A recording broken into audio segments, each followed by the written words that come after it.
rivière, ça bouge. Son cours n'est pas établi une fois pour toutes. Sa source, son eau, sa trace sont en mouvement régulier à l'aune du temps long. Elles sont l'expression et le reflet d'une évolution naturelle, au gré des changements climatiques, géologiques, au gré du travail sédimentaire de son cours, de ses divagations. Mais elle est surtout la marque de la présence de l'homme qui n'aime pas trop les divagations, lui. La marque, le reflet de ses interventions. Et ce frêle fil d'eau qu'est la Bièvre en est l'exemple. L'évolution de son cours, de son hydromorphologie, de la qualité de ses eaux sur 36 km, c'est un peu l'archétype en modèle réduit de l'évolution de notre rapport à la rivière au gré des siècles. Chaque époque a fait ce qu'elle a pu, ou n'a pas pu, ou n'a pas su. Désormais, on les choix, nos rivières. Ça fourmille, ça frétille pour se porter à leur chevet, car une rivière, ça se gère, ça s'accompagne, ça se protège, au niveau local, à celui de son bassin versant, mais aussi au niveau national ou même européen. Mais revenons à la source. Les sources de la Bièvre, c'est un chevelu hydrographique qui donne naissance à la rivière. Il y a une source historique référencée avec un ouvrage en meulière. Avec Louis XIV, il a drainé tout le plateau de Saclay, tout le secteur de Rambouillet. Donc tout ce secteur-là arrive dans la Bièvre parce que c'est l'exutoire final. Pour la Bièvre, énormément de choses ont été écrites à propos de ces sources, bien qu'on ne puisse pas la localiser de manière unique, parce qu'en fait c'est un ensemble de plusieurs rues, plusieurs ruisseaux qui coulent pour venir constituer un étang d'où la rivière commence son cours. La ville nouvelle de Saint-Quentin-en-Yvelines a souhaité se rattacher à l'imaginaire collectif de la rivière, pour donner une âme aussi. Et c'est très bien, et pour la rivière, et pour Saint-Quentin. Mais c'est fragile, une rivière, et nous les avons souvent maltraitées. Pour autant, petit à petit, depuis la deuxième moitié du XXe siècle, les syndicats, les agences de l'eau, les associations, les réglementations, les études, les plans se sont développés. La France est en pointe sur le sujet. L'Europe, avec ses directives cadres sur l'eau et les moyens qui vont avec, est également partie prenante. À l'amont de la rivière, de Buc jusqu'à Vissou, c'est le SIAVB, syndicat intercommunal pour l'assainissement de la vallée de la Bièvre, qui est en charge de la rivière et de ses affluents.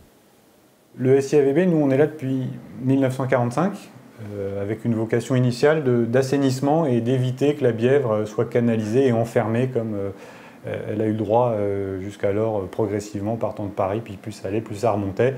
Et en 1945, les élus du territoire ont dit stop, on arrête les blagues et on va créer un syndicat de rivières qui va permettre de protéger les pollutions du cours d'eau.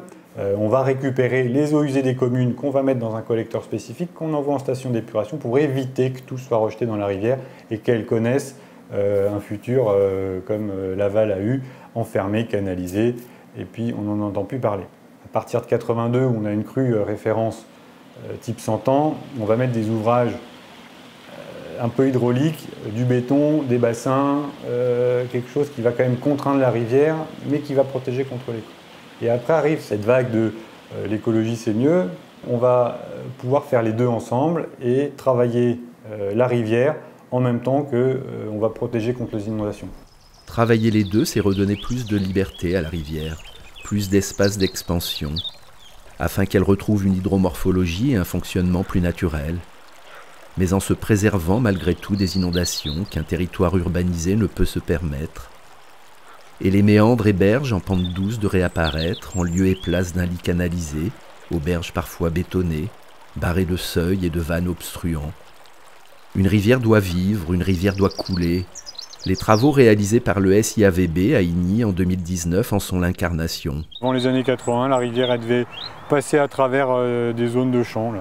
Tout ça c'était cultivé. Tout le champ à côté ici là était cultivé. Donc la rivière qui passe au milieu, c'était pas intéressant. On est venu mettre un bassin de régulation, mode 80, plan d'eau permanent, ouvrage technique pour décanter les eaux et essayer de ralentir l'envasement du bassin. Donc un ouvrage strictement hydraulique à vocation hydraulique et technique des années 1980 et quelque chose d'écologique et tous les ouvrages béton, on enlève.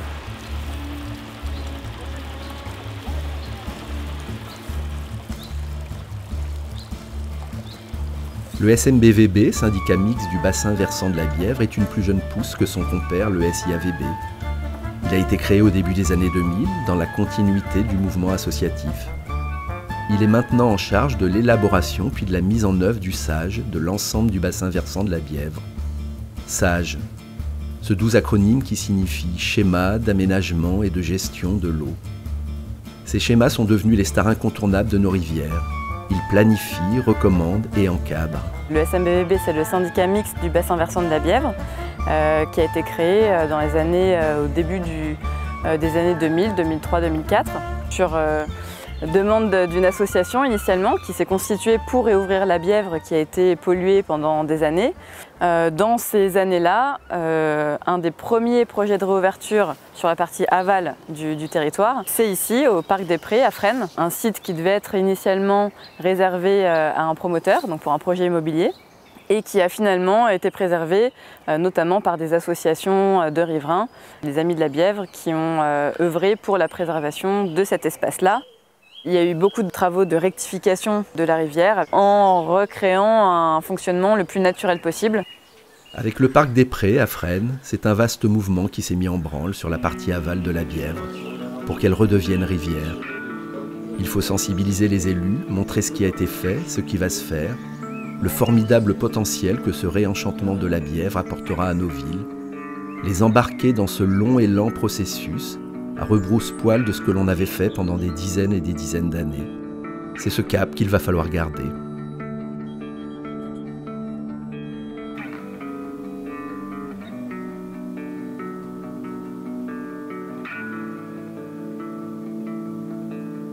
De tout cela, on en cause au sein de la Clé, commission locale de l'eau. Les élus locaux s'y retrouvent avec des représentants des usagers et de l'État pour voter et veiller au respect des préconisations du SAGE. Et le second, la protection des eaux humides. La proposition qui est faite aujourd'hui, c'est de lancer la révision partielle du SAGE sur ces deux points-là uniquement pour arriver à une procédure assez condensée. Donc il faut définir la concertation préalable qu'on souhaite mettre en place. Notre commission locale de l'eau est composée de 56 membres, dont la moitié sont des élus locaux, 25% sont des usagers et 25% sont représentés par les services de l'État.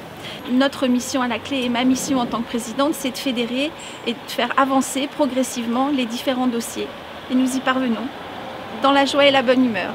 On a tendance à l'oublier, donc le rôle du SMBVB, c'est de faire en sorte que le tracé de la rivière soit inscrit dans les documents d'urbanisme pour petit à petit essayer de pousser les murs et profiter de chaque projet de renouvellement urbain pour laisser une marge de manœuvre au projet de réouverture et faire en sorte d'avoir des projets ambitieux avec des beaux méandres pour que la Bièvre prenne tous ses droits.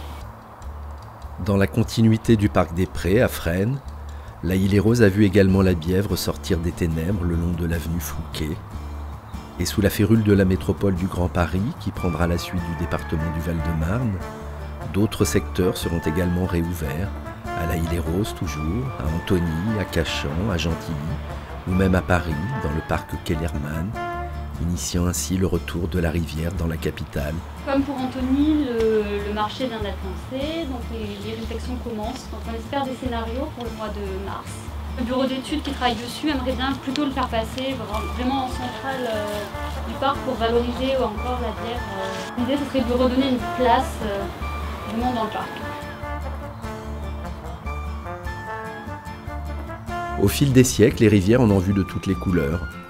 La Bièvre plus encore que les autres. L'anthropisation de nos territoires, l'industrialisation, l'agriculture intensive sont venus leur porter des coups de boutoir, mordre leurs espaces d'expansion, les réguler, les canaliser, obstruer toujours plus leur cours et appauvrir ainsi la biodiversité qui les accompagne. Après Fresnes, Massy, la Île-et-Rose, la réouverture de la Bièvre à Arcueil et Gentilly s'inscrit dans un long processus de reconquête. Reconquête écologique, reconquête de nos espaces de vie au cœur des villes, de nos territoires, de nos imaginaires. La Bièvre est une drôle de rivière, par son histoire, par sa géographie, par son évolution. Une drôle de rivière aux sources et origines bucoliques, qui est venue se perdre dans la fureur de la ville moderne.